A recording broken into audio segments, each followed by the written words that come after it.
이 밤이 지나면 우리는 아무 일도 없었던 사람들처럼 돌아가겠죠. 제가 그렇게 말하자 방 안의 공기가 달라졌습니다. 그는 아무 말 없이 제 눈을 깊이 바라보더니 조심스럽게 다가와 손끝으로 제 머리카락을 귀 뒤로 넘겼습니다. 그 작은 동작 하나에도 제 심장은 세차게 뛰었고 우리는 아무 말 없이 서로의 온기를 확인하듯 입술을 포겠습니다. 그날 밤 저는 누군가의 아내도 엄마도 아닌 그저 한 사람의 여자로서 온전히 존재하고 있었습니다. 하지만 그 순간이 끝나고 나면 우리가 어디로 향하게 될지 그 누구도 말할 수 없다는 걸 그땐 아직 알지 못했습니다. 여러분, 방금 보신 장면이 63세 여성의 실제 상황이라면 믿어지시나요? 놀랍게도 이 얘기는 제가 여수 여행에서 만난 한 신사분과 있었던 실제 경험에 관한 이야기입니다. 안녕하세요. 저는 이혜진입니다. 목동에서 혼자 살고 있는 63세 여성입니다. 30년 동안 동네에서 유치원을 운영했었고 6년 전 남편을 갑작스럽게 떠나보낸 후 지금까지 홀로 지내고 있습니다. 매일 오전 8시에 일어나서 혼자 아침을 먹습니다. 식탁에 앉으면 빈 의자가 자꾸 눈에 들어와서 신문을 펼쳐놓고 있는 척합니다. 오전에는 집 청소나 빨래를 하고 점심은 대충 냉장고에 있는 반찬으로 해결합니다. 저녁 준비가 가장 힘듭니다. 혼자 먹을 밥을 차리기가 이렇게 귀찮을 줄 몰랐거든요. 가끔 딸이 안부 전화를 하면 엄마 잘 지내고 있지? 라고 물어보는데 그냥 응, 잘 지낸다고 대답합니다. 실제로는 말상대가 그리워서 혼자 중얼거리는 날이 많은데 그런 얘기는 할 수 없으니까요. 그러던 어느 날 딸 서연이가 갑자기 찾아왔습니다. 엄마, 어버이날 선물로 여수 여행 어때? 나랑 둘이 오랜만에 여행 가자. 내가 예약할게. 정말 오랜만에 딸과 함께하는 여행이라니 기대가 되었습니다. 그런데 출발 하루 전에 서연이가 황급히 전화를 했습니다. 엄마, 큰일 났어. 수민이가 갑자기 열이 40도까지 올라서 응급실에 가야 돼. 여수 여행은 취소될 것 같아. 미안해, 엄마. 서연이의 아들, 제 손자 수민이가 아프다니 걱정이 앞섰습니다. 그럼 당연히 취소해야지. 우리 수민이가 먼저야. 엄마, 근데 생각해보니까 호텔이야 하루 전에 취소면 아마 절반도 환불 못 받을 것 같은데. 혼자라도 다녀올래? 혼자 여행을 어떻게 가니? 그래도 엄마, 너무 아까워. 요즘 날도 좋은데 엄마 혼자라도 갔다 와. 알았지? 친구분들 섭외 좀 해봐. 결국 모든 친구들이 급작스러운 일정 때문에 안 된다고 했습니다. 그래서 어쩔 수 없이 혼자 가기로 했습니다. 다음 날 화요일 KTX를 타고 여수로 향했습니다. 혼자 여행이라니 이런 경우가 생길 줄 몰라서 기차 안에서도 계속 어색했습니다.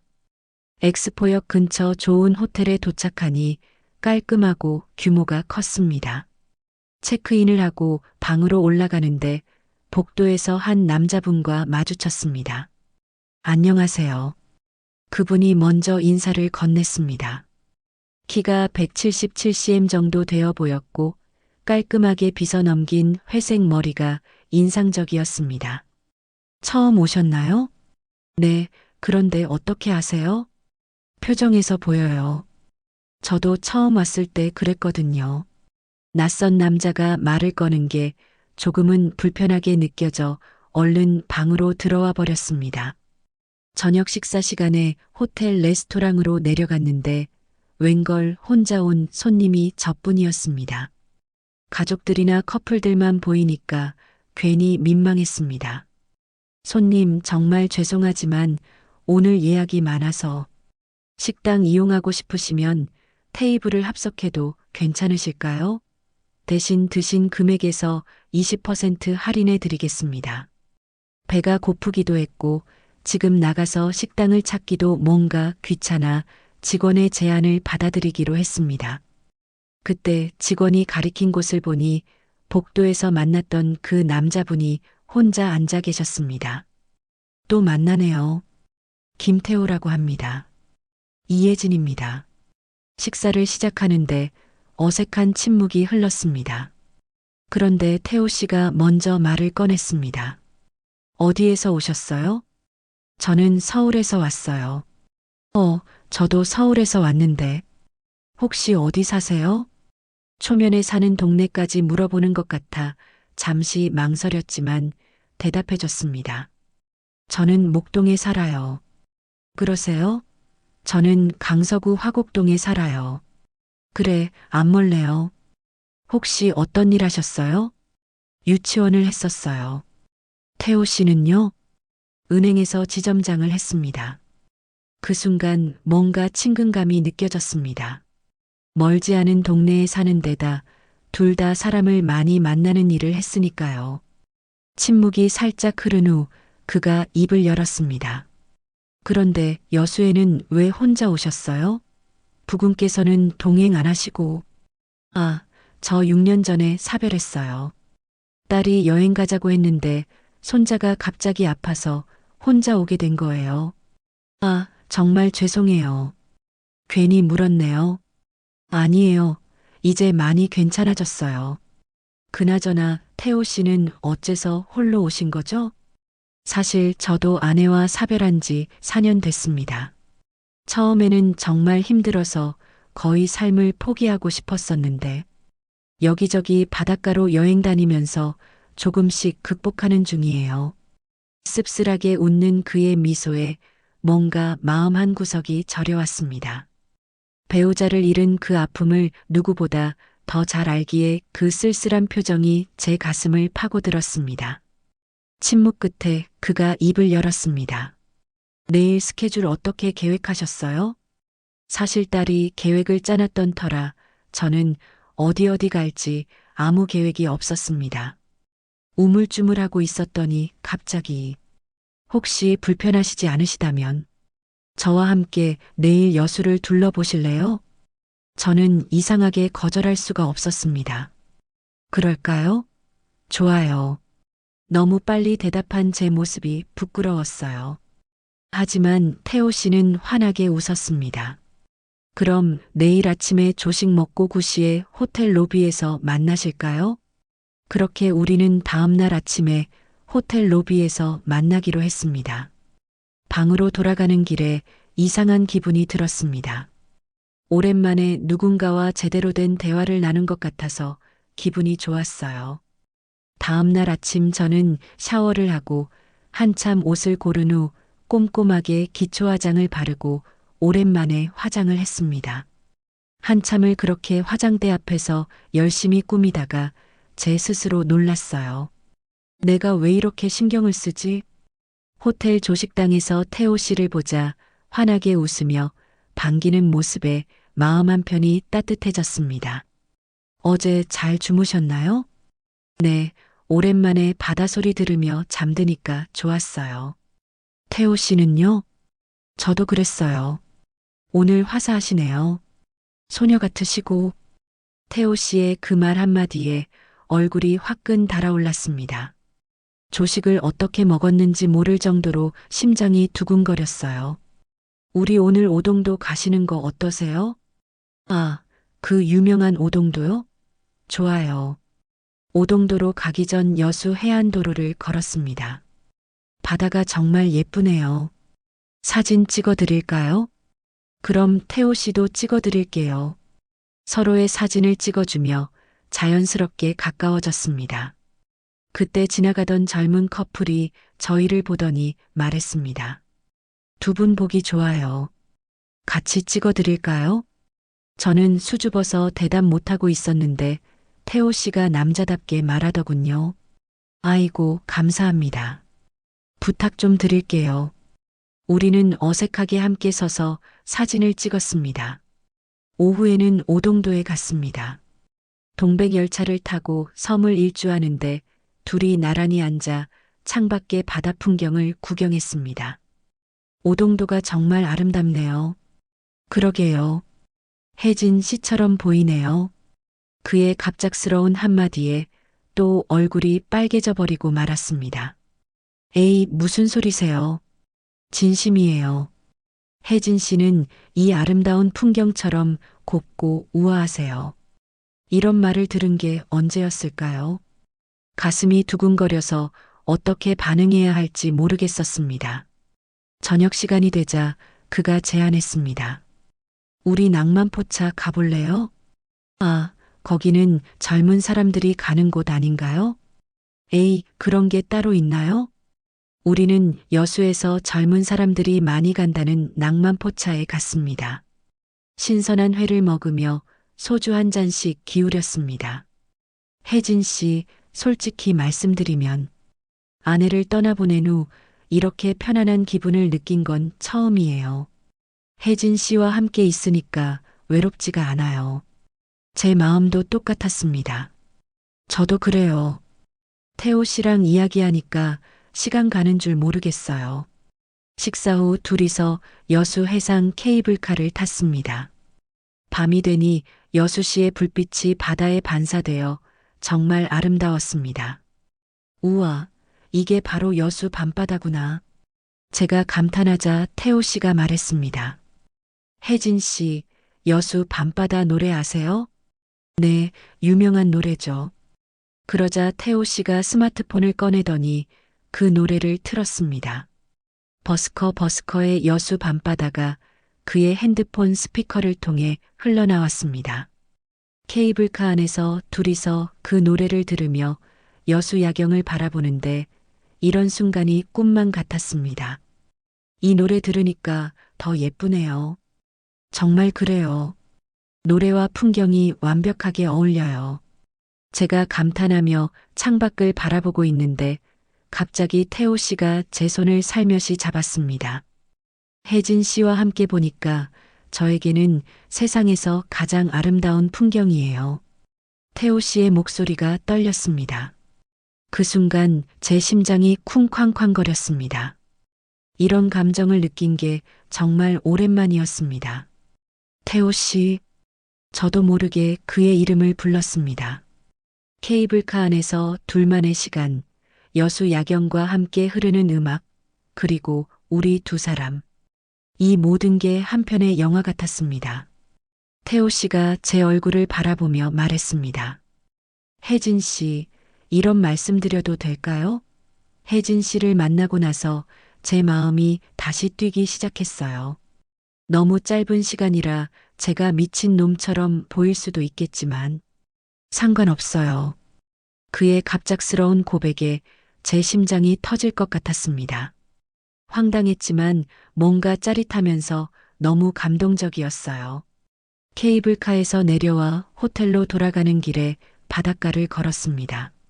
내일이 마지막 날이네요. 정말 시간이 빨라요. 이런 여행은 처음이에요. 저도요. 혜진 씨와 함께해서 더 특별했던 것 같아요. 저는 용기를 내 그에게 먼저 말했습니다. 태호 씨, 내일도 우리 함께해요. 그러자 그의 눈이 반짝이더군요. 좋아요. 우리 내일 멋진 마지막 날을 만들어 봐요. 방에 돌아와서도 온종일 태호 씨와 함께한 시간들이 머릿속을 맴돌았습니다. 이런 기분을 느낀 게 정말 오래된 것 같았어요. 가볍게 샤워를 하고 가운을 입은 채 거울 앞에 섰을 때 심장이 두근거리는 걸 느꼈습니다. 그의 미소, 그의 목소리, 그리고 조심스러운 말투와 눈빛 하나하나가 아직도 제 마음을 설레게 했습니다. 냉장고에서 생수를 꺼내 한 모금 마신 후 그의 생각에 잠긴 채 거울을 들여다보고 있던 그때 갑자기 조용히 방문을 두드리는 소리가 들렸습니다. 혜진 씨, 저예요. 태호입니다. 그 순간 심장이 한 번 더 크게 뛰었습니다. 문을 열자 복도 불빛에 선 태호 씨의 얼굴이 조심스럽게 떨리고 있었습니다. 잠깐 얼굴만 뵙고 싶었어요. 괜찮으시다면. 그가 그렇게 말하자 저도 모르게 고개를 끄덕였습니다. 그가 방 안으로 들어오고 문이 닫히는 순간 공기마저 달라지는 듯 했습니다. 둘 사이에 흐르던 어색한 정적을 깬 건 태호 씨의 낮은 목소리였습니다. 오늘 하루 정말 꿈 같았습니다. 그런데 이상하죠. 오늘 밤 이렇게 헤어지고 싶지가 않네요. 그 말에 저는 숨을 삼켰고 손에 들고 있던 물병을 테이블 위에 조심스럽게 내려놓았습니다. 그는 제 앞에 서더니 한 걸음 조심스레 다가왔습니다. 두 눈이 마주친 순간 아무런 말도 필요 없었습니다.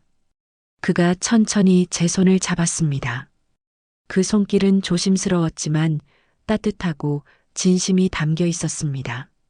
이 밤이 지나면 우리는 아무 일도 없었던 사람들처럼 돌아가겠죠.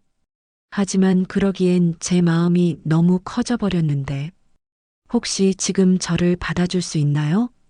그 순간 그의 뜨거운 눈빛에 제 마음속 망설임이 천천히 녹아내리기 시작했습니다.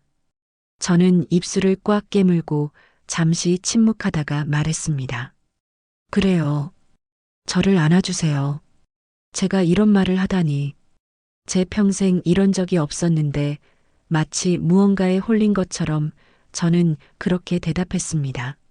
하지만 그 순간 저는 망설이지 않았습니다. 그리고 후회하고 싶지도 않았습니다. 그날 밤 우리는 오롯이 서로의 감정 속에 스며들었습니다.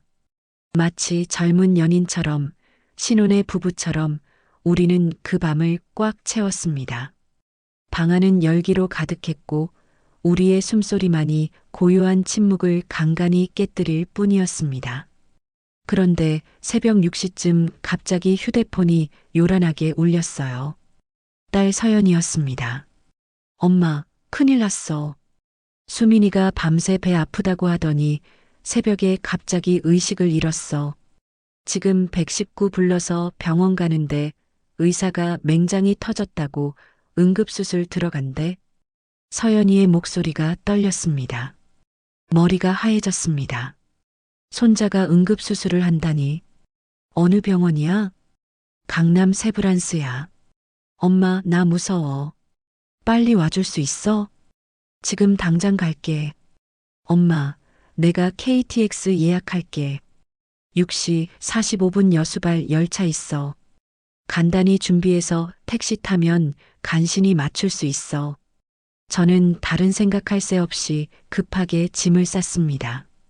태호 씨에게 말하고 싶었지만 새벽에 깨울 수는 없었어요.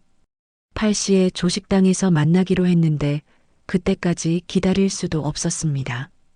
그래서 호텔룸 책상에 놓인 메모지에 급히 연락처를 적었습니다. 태호 씨, 급한 일이 생겨서 먼저 서울로 가요. 손자가 응급수술을 받게 돼서요. 꼭 연락해 주세요. 기다릴게요. 이예진 10. 메모지를 들고 복도로 나가서 태호 씨 방문 아래로 살며시 밀어 넣었습니다. 제발 이걸 발견해서 연락해 주기를 간절히 바라면서요. 그 후 몇 달 동안 저는 태호 씨를 잊을 수가 없었습니다.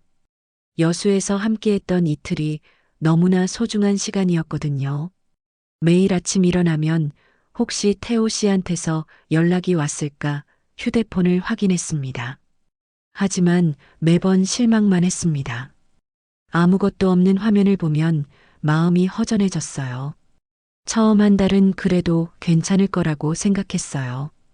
태호 씨도 바쁘실 테고 저를 찾는 중일 수도 있으니까요. 하지만 2달째 접어들면서 불안해지기 시작했습니다. 어느 날 딸의 베이커리를 방문해 일손을 조금 돕고 있었더니 딸이 묻더군요. 엄마, 아무래도 이상해. 진짜 요즘 왜 그러는 거야? 뭔가 마음이 딴 데 가 있는 것 같아. 딸의 걱정스러운 얼굴을 쳐다보다가 저는 결국 참지 못하고 눈물을 터뜨렸습니다. 서연아, 엄마가 여수에서 한 분을 만났었어. 뭐라고? 그게 대체 무슨 말이야? 김태호라는 분인데. 정말 좋은 분이셨어. 그런데 갑자기 헤어지게 됐거든. 서연이는 너무도 놀란 표정이었지만 제 어깨를 감싸며 다정하게 얘기해 주더군요. 엄마, 그래서 그동안 우울했던 거야? 연락처도 못 받고 헤어져서 찾을 방법이 없어서 너무나 힘들구나. 미안해. 엄마가 이 나이에 이런 얘기하는 게 이상하지? 너한테 지금 얘기하면서도 부끄럽긴 하지만 너무 민망해. 무슨 소리야, 엄마. 엄마도 행복할 권리가 있잖아. 그분 정말 좋으셨나 봐? 그래. 오랜만에 마음이 설렜어. 그런데 답이 오지 않아. 이쯤이면 이제는 포기해야겠지? 엄마, 운명이라면 다시 만날 수 있을 거야. 포기하지 마. 엄마, 내가 엄마 응원할게. 그러던 어느 날 딸 서연이가 전화했습니다. 엄마, 우리 베이커리에서 아르바이트 할 사람 찾고 있는데 혹시 관심 있어? 아르바이트를 왜? 요즘 손님이 많아져서 도와줄 사람이 필요하거든. 특히 오후 시간대에 어르신들이 많이 오시는데 엄마가 계시면 좋을 것 같아서 처음엔 망설였습니다. 하지만 집에만 있으니 답답하기도 하고 용돈벌이도 할 겸 해서 시작하기로 했어요. 베이커리는 오목교역에서 5분 거리에 있었습니다. 첫날은 어색했지만 며칠 지나니 재미있었습니다. 오랜만에 사회생활을 하니까 활기가 생겼습니다. 한 달쯤 되던 날이었어요. 오후 3시쯤 되니까 손님이 뜸해졌습니다. 서연이는 안에서 빵을 굽고 있고 저는 혼자 계산대에 앉아 있었어요.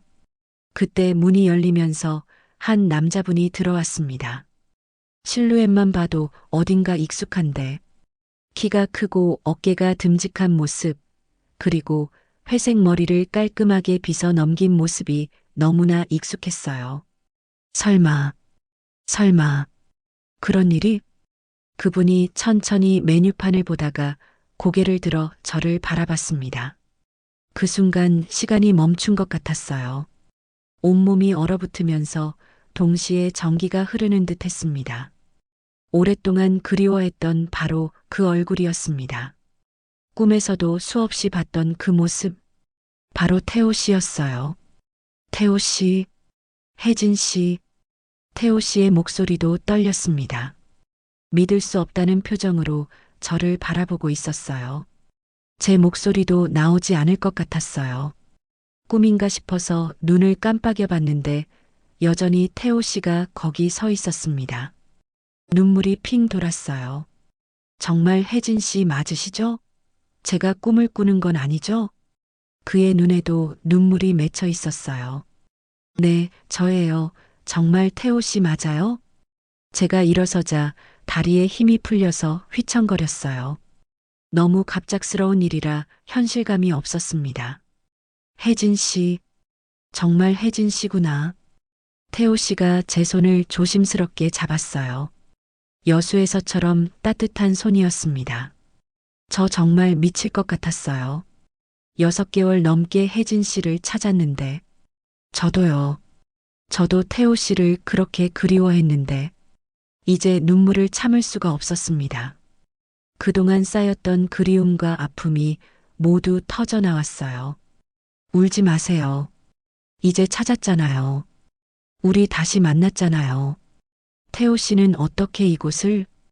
혜진 씨가 목동에 산다고 하셔서 이 근처를 매일같이 걸어 다녔어요. 혹시나 해서, 혹시라도 마주칠 수 있을까 해서 태호 씨의 목소리가 떨렸어요. 정말요? 저를 찾으려고 매일요? 하루도 빠지지 않고요. 친구들은 제가 미쳤다고 했어요.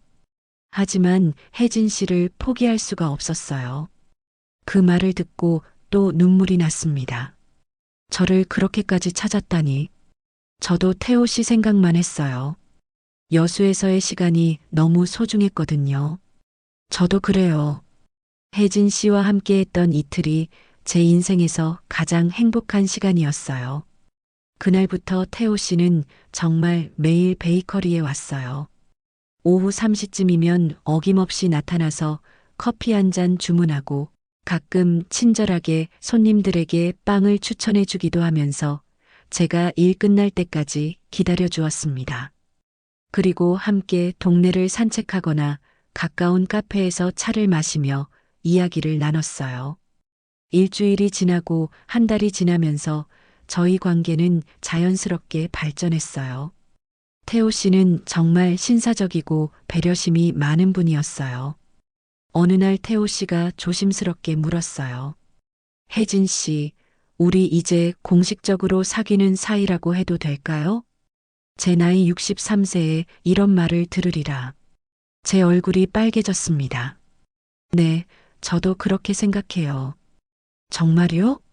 그럼 이제 우리 자녀들에게도 소개해야겠네요. 태호 씨의 아들들도 만났습니다. 큰 아들은 처음에는 의외라는 표정이었지만 곧 아버지가 행복하시면 저희도 좋습니다라고 말해 주었어요. 서연이는 태호 씨를 정말 좋아했어요. 엄마, 태호 아저씨 정말 괜찮은 분 같아. 엄마를 진심으로 아끼시는 게 보여. 엄마 보는 눈빛이 달라. 정말 사랑스럽게 보시더라고. 3개월쯤 지났을 때 태호 씨가 제안했어요. 혜진 씨, 우리가 처음 만났던 여수에 다시 가볼까요? 정말요? 네, 1년 전 그곳에서 시작된 우리 이야기를 기념하고 싶어요. 그리고 그때 가지 못했던 곳이 있잖아요. 어디요? 여수 예술랜드요. 마지막 날 조식 후에 함께 가기로 했었는데 태호 씨의 목소리가 그리움에 젖어 있었어요. 맞아요. 관람차도 타기로 했었는데 못 갔죠. 이번에는 꼭 가요. 그때 못한 약속을 지키고 싶어요. 2주 후 저희는 다시 여수행 KTX에 몸을 맡겼습니다. 1년 전에는 혼자 창밖만 보던 여행길이었지만 이번에는 태호 씨와 손을 잡고 함께 조용히 얘기하기도 하고 그의 어깨에 기대 바깥 풍경을 감상하기도 하면서 여수로 향했습니다. 이튿날 아침 드디어 여수 예술랜드로 향했습니다. 예술랜드를 한 바퀴 둘러보고 드디어 관람차 앞에 섰습니다. 관람차에 올라타자 천천히 위로 올라가기 시작했어요. 여수 돌산대교와 바다가 점점 넓게 펼쳐졌습니다. 와, 정말 아름다워요. 가장 높은 곳에 도착했을 때 태호 씨가 제 손을 잡았어요. 혜진 씨, 여기서 정식으로 말씀드리고 싶은 게 있어요. 뭐요? 갑자기 진지해진 태호 씨의 표정에 심장이 빨라졌어요. 혜진 씨, 저와 결혼해 주세요. 태호 씨가 작은 상자를 꺼냈어요. 반지가 들어 있었습니다.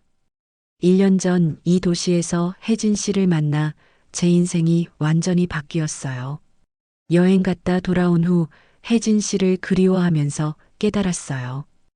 혜진 씨 없는 제 인생은 의미가 없다는 거를.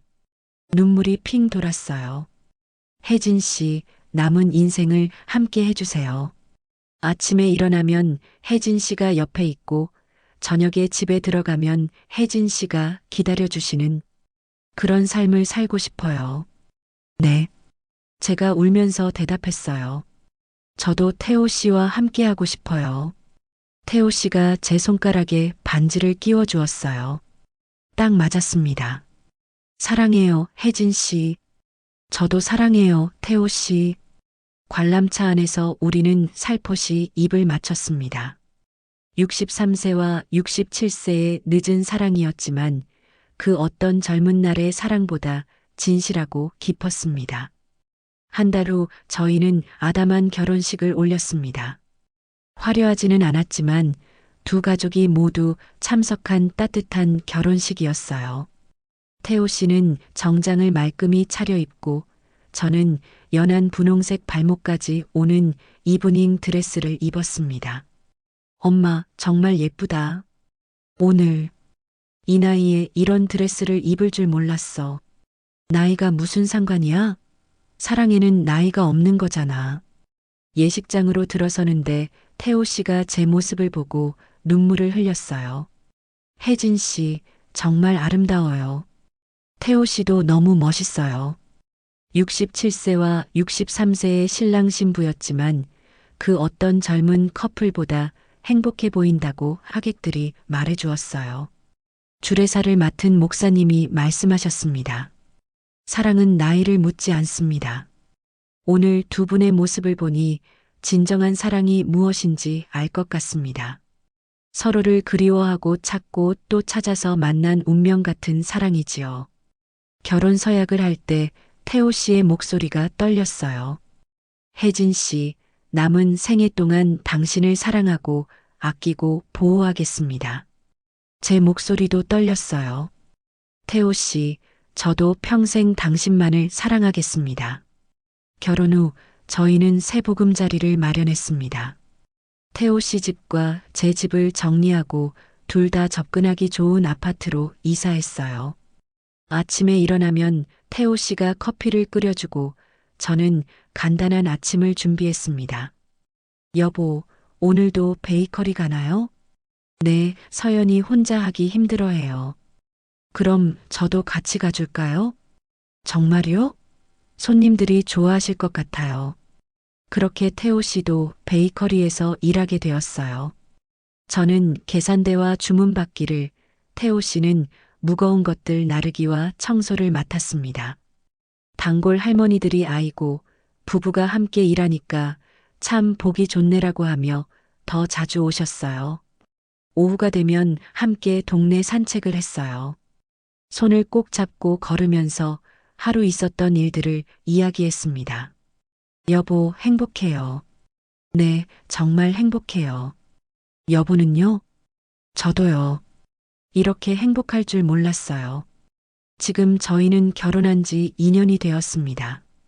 매일 아침 태호 씨와 함께 일어나고, 함께 아침을 먹고, 함께 베이커리에서 일하고, 함께 산책하고, 함께 잠자리에 듭니다. 평범한 일상이지만 그 속에 사랑이 가득해요. 가끔 서연이가 말해요. 엄마, 정말 좋은 분 만난 것 같아. 엄마가 이렇게 행복해하는 모습, 아빠 돌아가신 후 처음 봐. 태호 씨의 아들들도 아버지가 정말 달라지셨다며 기뻐합니다. 오늘도 태호 씨와 함께 오목공원을 산책했습니다. 석양을 바라보면서 생각해 봤어요. 만약 그때 여수 여행을 가지 않았다면, 서연이가 베이커리를 하지 않았다면, 태호 씨가 매일 저를 찾아 걸어 다니지 않았다면, 우리는 만나지 못했을 거예요. 모든 것이 운명이었나 봅니다. 60대에 찾아온 늦은 사랑이지만 그 어떤 사랑보다 소중하고 깊습니다. 나이가 들어도 새로운 시작이 가능하다는 것, 사랑에는 나이가 없다는 것을 우리가 증명했어요. 혹시 여러분도 혼자이신가요? 누군가가 옆에 있었으면 하는 마음이 드는데 뭔가 민망한 마음에 표현하지 못하고 혼자 끙끙 앓고 계시나요? 그렇다면 여러분 자신만 생각하세요. 여러분의 삶은 여러분의 것입니다. 내 삶을 사랑으로 채울 마음이 있다면 언제든 새로운 사랑, 새로운 시작이 가능합니다. 마음의 문을 열고 기다리세요. 분명 여러분에게도 아름다운 만남이 찾아올 거예요. 여보, 사랑해요. 저도 사랑해요, 여보. 벤치에 앉아 석양을 바라보며 우리는 서로의 손을 꼭 잡았습니다. 63세와 67세, 늦었다고 생각했던 나이에 찾아온 진정한 사랑. 이것이 바로 기적이 아닐까요? 여러분, 제 이야기가 조금이라도 여러분에게 희망이 되었으면 좋겠습니다. 사랑은 나이를 가리지 않습니다. 진심은 언제나 통합니다. 그리고 운명은 우리가 포기하지 않을 때 찾아옵니다. 여수에서 시작된 저희의 사랑 이야기, 여기서 마무리하겠습니다. 오늘도 저희는 행복하게 살아가고 있습니다. 여러분에게도 이런 행복이 찾아오기를 진심으로 기원합니다. 구독과 좋아요는 큰 힘이 됩니다. 감사합니다.